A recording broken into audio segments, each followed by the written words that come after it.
Welcome to Ideas to Implementation, the podcast for women who have a business idea but feel stuck in a job.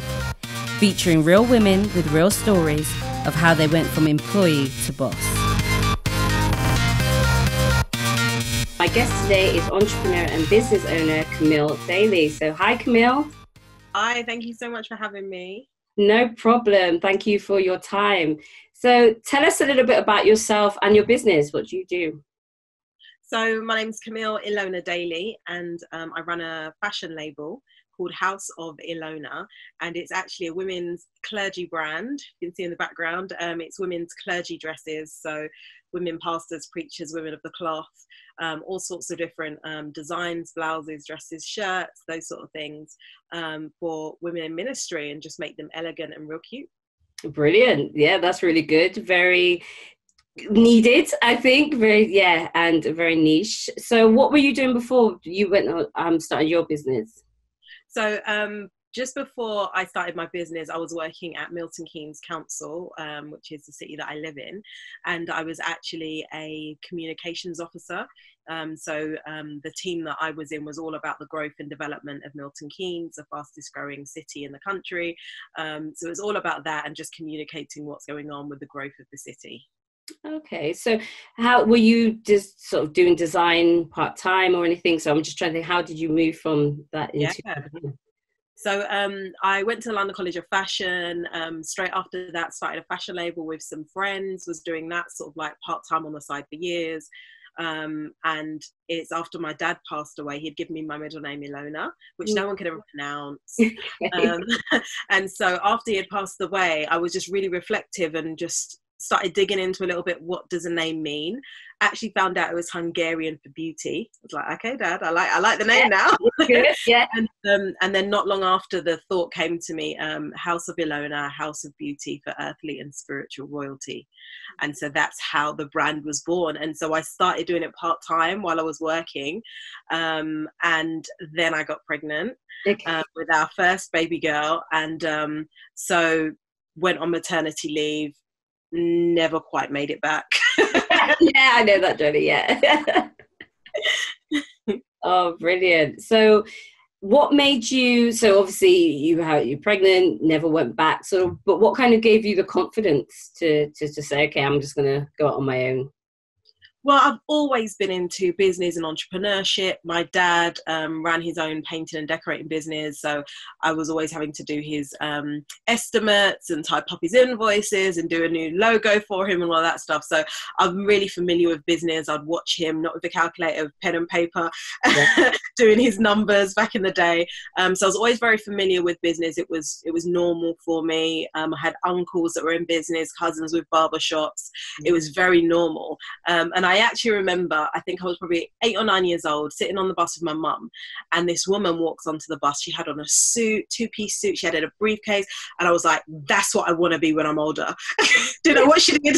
She just looked at me and I was just like, that's what I want to do. So I've always kind of ran my little businesses on the side. I used to be Camille Carter, so I had CC Consultancy, where I would consult people on their marketing. Couldn't charge them, so they didn't know what I was doing. I was only like a teenager. But I just love the concept of it. I helped one friend open up a barbershop and then open a chain of barbershops. Wow. Didn't fully know what I was doing, but the things that I was telling him to do, he was doing, and it was working. So I've always had a passion for business, always been on this journey trying to find out what's my thing. So yeah, it's always been in me. Yeah, I think I've been the same. It's that sort of entrepreneurial spirit, not really knowing what you're going to do, but just knowing that, I'm going to be my own boss. Literally. Exactly. Yeah, no, I get that completely. So tell us about the sort of obstacles that you've had to overcome, the challenges, because there are always obstacles and challenges. The big one for me has been cash flow. And I've really tried to cash flow the business in terms of what comes in. That's what we then put back into the business to do more. So trying not to have like loads of heavy loans and things like that. And so that's been a great blessing and a massive challenge at the same time, because when it's great, it's like, oh, this is really good. Yeah. When it's tough, it's like, how are we going to do this? And it just gets you thinking really creatively, thinking on your toes, studying, learning learning from people. There are times when you can learn and you kind of sit back, and there's times when you're like, I need this. Let's say that again. What does that mean? Let me write that down and make sure I got it. So it's really stretched me and challenged me as a person. I've grown as a person. I feel like I've not been growing the business. I feel like the business has been growing me in terms of like everything that I've been learning and everything that I've become through being in business and overcoming so many different obstacles. Yeah, it's a real personal development journey, isn't it? Running your own business. Yeah. Because the resilience, the confidence, the grit to just keep on going when it isn't easy, because it's not always easy. Yeah. Yeah. So what do you wish you knew before you started? So what piece of advice do you wish that someone had told you? I think I didn't realize how maybe lonely it would be sometimes. With and without staff. So whether you've got a team that you can work with, you're still that one that's running it. Yeah. And so it can be lonely when you're doing it on your own. It can be lonely. The way I've overcome that is definitely through training. Audiobooks have been my best friend, through having coaches. My husband's also my business partner. So when I can rope him into having a meeting with me and let me bounce some ideas off you, please, that really helps. Finding like-minded women like yourself, finding people that you can connect with and speak to who understand. But two really great pieces of advice I have. One was to grow organically. And I had that right at the beginning when I wanted to like get a business loan and invest loads of money. And then someone just said, grow organically. And that really hit me. And so what that forced me to do was to actually not just follow likes and we like it, but actually follow the sales and then grow organically. So rather than like getting £100,000 and pouring it into products, I made to order. Right. Okay. That meant that I could go slower. That meant that I could follow the demand. So rather than producing loads of things, I actually only produced the one thing that people just kept on asking for.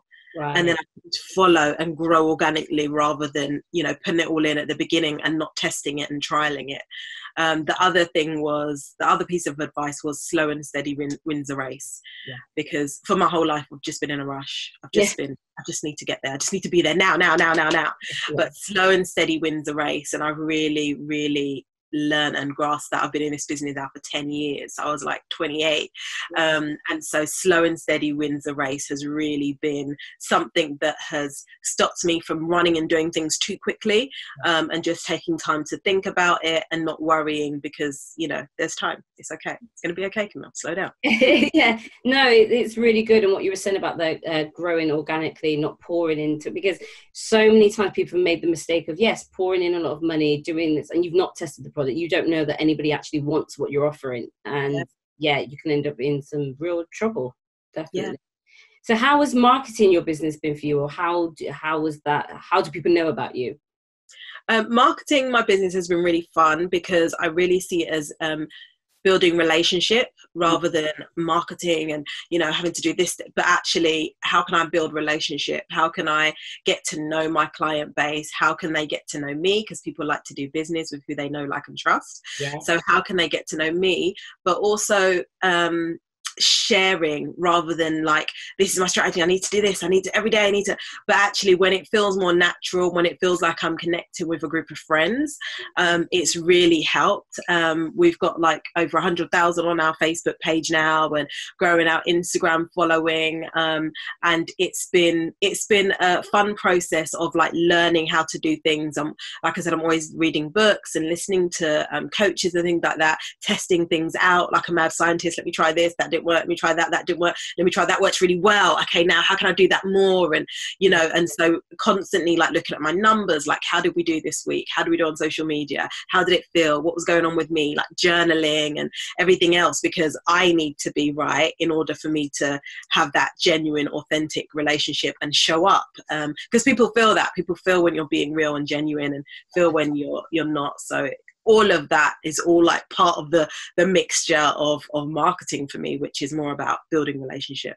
Yeah, it really is, because people buy from people, like you said then, that know, like, and trust. And it really is a real thing. We know when we buy something or a product or a service, if there's two things on offer, you're going to go with the person that you have a more, have a deeper connection with, or you just like. So, yeah, but I don't think many people apply that to their own businesses and miss that you know, and just try to force it on someone or something. Sometimes it's understanding maybe that client isn't for you. Yeah. You don't maybe like each other. There's that as well. Yeah. So what's been your greatest accomplishment so far with the business? I feel like last year we celebrated 10 years in business, so that feels like a massive accomplishment. Sticking it out when so many times I was like, maybe I should just quit this now. But, you know, that feels like the biggest accomplishment right now, sticking it out for 10 years. And on the 10th year, I didn't even realize I'd started writing a book, but it ended up being almost like the 10th anniversary book of the business journey. The book's called Finding Divine Flow. My entrepreneurial journey, seeking, finding and flowing in purpose, and really just how it's been over the last 10 years, the highs and lows, balancing. My daughter's about to be 10, so when I started, you know, I was about to have my first child, you know, all of that, and, you know, what it was like managing with the nursery and now school, and, you know, everything has kind of ebbed and flowed with life and business and everything. So I would say 10 years in business is probably feels like my biggest success and achievement right now. Oh, definitely. And congratulations. It's no easy feat to hit 10 years. How do you think you've done it? How have you kept going for 10 years? It's been a lot of things, and I have to give credit as a Christian, as my book says, Finding Divine Flow, have to give credit to God, because I really believe that it's my relationship with him and the word and prayer and all of those things personally have kept me sane, and really kept me encouraged and inspired as well. You know, having my husband as a massive support, and then my coaches and mentors and things like that have been really, really great. And I remember when I first got my fashion business consultant on board a couple of years ago, it was such a massive relief, because now I had someone that I could speak to about my business who understood the fashion industry. He's been there, done that, got the contacts. And it was really good, because before that, when someone would say, "Camelle, how are you?" It was like, I'm doing this, I'm trying to do this, and just like almost saying the right things to the wrong people, and bless them, they're trying to give you advice. Well, why don't you try this, and my friend did that, and it's just like not what I needed. So having that was a massive safety net as well, in terms of a safe space, to have someone who's got knowledge that I can speak to and get really great advice from. Yeah, support network is massive, isn't it? Huge. It goes back to what you were saying, that it can be a lonely journey. And so that's why you need that support network, your unofficial team, I like to say. Definitely. Yeah. So what's the plan for the next 10 years? So, you know, how do you plan to grow? What do you plan to do? So I think it's like, a big thing for me is focus. And so I have really, really been focused for the last 10 years on this clergy line and growing the brand.